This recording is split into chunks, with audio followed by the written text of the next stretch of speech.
Mr. President, Excellencies, distinguished delegates, ladies and gentlemen, thank you very much for the warm welcome. It is indeed an honor for me to be here addressing this council. I am particularly humbled and grateful for this opportunity in light of the council's busy schedule. Having just spoken at the General Assembly a few days ago, I have come to Geneva to elevate awareness and share with this esteemed council the profound challenges my people have endured for nearly 80 years as a result of nuclear weapons testing, along with our ongoing efforts to call for action from a world grappling with the climate crisis.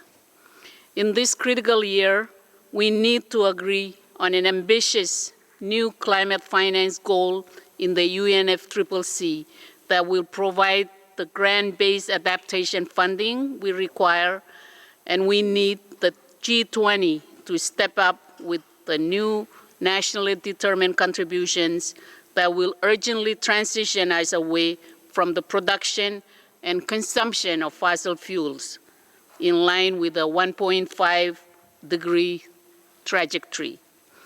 I am a firm believer in the important work of the Council in promoting and protecting human rights. It is therefore my sincere hope that this Council will continue to keep the human rights of the Marshallese people at heart when considering the matters that we bring before it for consideration. This marks my second visit to Geneva.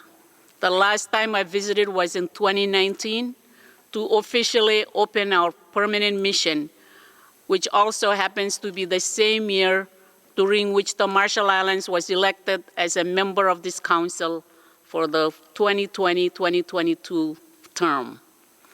As you are aware, the Marshall Islands is presenting two landmark HRC resolutions at this session to renew the mandate of the Special Rapporteur on the promotion and protection of human rights in the context of climate change, and to continue the technical assistance and capacity building to address our nuclear legacy.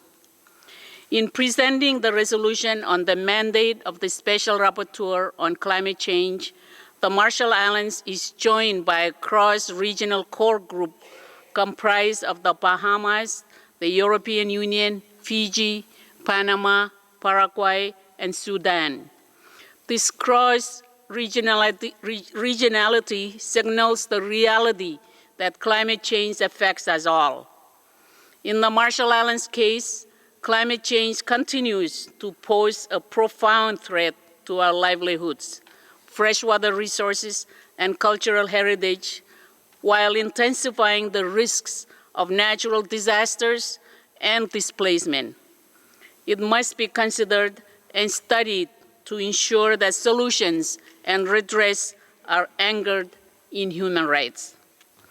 In presenting the resolution on technical assistance and capacity building to address the nuclear legacy in the Marshall Islands, we are joined by a core group of Pacific Island countries comprising the Federated States of Micronesia, Fiji, Kiribati, Nauru, Samoa, and Vanuatu. It has been almost 80 years since the nuclear testing period came to an end in the Marshall Islands, and we need to address the human rights violations of the past and the generational human rights implications that persist to this day. We stand in solidarity with our fellow Pacific Island Forum leaders, Forum members, in ensuring that our nuclear legacy informs the Council and the United Nations of the critical need to raise awareness on the long-lasting generational human rights impacts of nuclear weapons. We have a collective responsibility to ensure that the human rights challenges and suffering that our people have endured and continue to endure are never again inflicted on others for the sake of these abominable weapons. Many of us left today, especially the younger generation, do not know the truth of what took place during the testing period. It is only in recent times, following the partial declassification of relevant documents, that circumstances have changed and we have gained a better understanding of our nuclear legacy, which has further motivated our pursuit of nuclear justice. The pursuit of justice has been a long, winding road of pain and suffering for our people. While it can be tiring and extremely difficult at times, we remain steadfast and our resolve strengthened with the growing recognition of the injustices that we have faced and continue to face.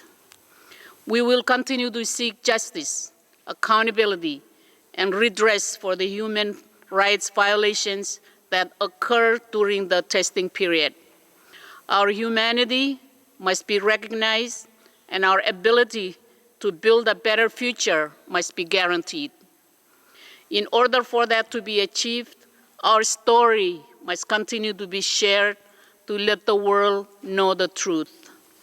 Between 1946 and 1958, while under a United Nations trusteeship administered by the United States of America, the Marshall Islands was subjected to 67 known nuclear and thermonuclear weapons tests, which poisoned our environment and devastated the health of our people. The Marshallese people were misled, forcibly displayed, and subject to scientific experimentation without their consent to study the nefarious impacts of human exposure to nuclear radiation. Despite the Marshallese people's objection and our petition to the UN Trusteeship Council for these nuclear weapons tests to cease, they were allowed to continue, and we have had to survive through the long-term consequences of that decision. We urge this Council, the United Nations, and member states to learn from the past and to forever stand firm for all human beings in dire need of its protection whenever nuclear weapons are concerned. Despite these wrongs, for almost 80 years, we have not received an official apology. There has been no meaningful reconciliation, and we continue to seek redress. Reconciliation may not be easy, but it is the only way in which we can move forward. Reconciliation would require honesty and forgiveness and would need all those involved to be courageous and demonstrate bold leadership. The Marshall Islands remain hopeful that one day soon we will achieve meaningful reconciliation with the United Nations and the United States of America, allowing us to genuinely deal with the past, come to terms with uncomfortable truths, devise solutions, restore the trust that was broken, and build forward together. Mr. President, in closing, I take this opportunity to convey my sincere gratitude to this Council for its continued recognition and support to the people and government of the Marshall Islands. The Marshall Islands is currently in the running to hopefully rejoin the Council for the upcoming 2025-2027 term. We count on the support of all member states at the elections in New York in a few weeks' time. Komoltada, thank you very much for this opportunity.